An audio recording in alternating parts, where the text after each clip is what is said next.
Hello, ഈ വീഡിയോയിൽ പറയുന്നത് വാഹനങ്ങളുടെ പുറകിലെ ഗ്ലാസിൽ പിടിപ്പിക്കുന്ന വരകളെ പറ്റിയാണ്. മഴയോ മഞ്ഞോ ഉള്ള സമയങ്ങളിൽ ചെറിയ വെള്ളത്തുള്ളികൾ കാരണമോ മഞ്ഞ് കാരണമോ വാഹനങ്ങളുടെ ചില്ലുകൾ മൂടുന്നു. ഇത് വാഹനം ഓടിക്കുന്ന ആളുടെ കാഴ്ചയെ തടസ്സപ്പെടുത്തുന്നു. ഈ കാഴ്ചയുടെ തടസ്സം കുറയ്ക്കുന്നതിനാണ് ഈ വരകൾ ഉപയോഗിക്കുന്നത്.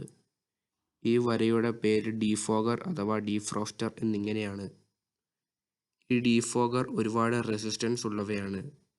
റെസിസ്റ്റൻസ് എന്താണെന്ന് വെച്ച് കഴിഞ്ഞാൽ കറണ്ടിന് പോകാനുള്ള തടസ്സത്തെയാണ് റെസിസ്റ്റൻസ് എന്നുകൊണ്ട് പറയുന്നത്.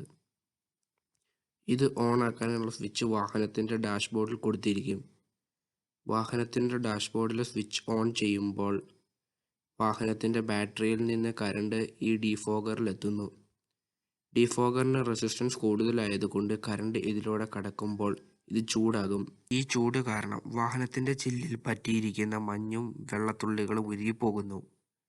വാഹനങ്ങളിൽ ഡീഫോഗർ 10 മുതൽ 15 മിനിറ്റ് വരെ കണ്ടിന്യൂസ് ആയി പ്രവർത്തിക്കും. അത് കഴിഞ്ഞ് ഓട്ടോമാറ്റിക്കലി ഓഫ് ആകും. ഡീഫോഗർ നിർമ്മിക്കാൻ ഉപയോഗിക്കുന്നത് സിൽവർ സെറാമിക് മെറ്റീരിയലാണ്. ഈ മെറ്റീരിയൽ ഗ്ലാസിൽ പ്രിന്റ് ചെയ്യുകയോ അല്ലെങ്കിൽ ഒട്ടിച്ചു വയ്ക്കുകയോ ആണ് ചെയ്യുന്നത്. വില കൂടിയ വാഹനങ്ങളിൽ പിന്നിൽ മാത്രമല്ല സൈഡ് വിൻഡോകളിലും ഉണ്ടാവും ഡീഫോഗർ. വീഡിയോ ഇഷ്ടപ്പെട്ടെങ്കിൽ ലൈക്കും ഷെയറും സബ്സ്ക്രൈബും ചെയ്യുക.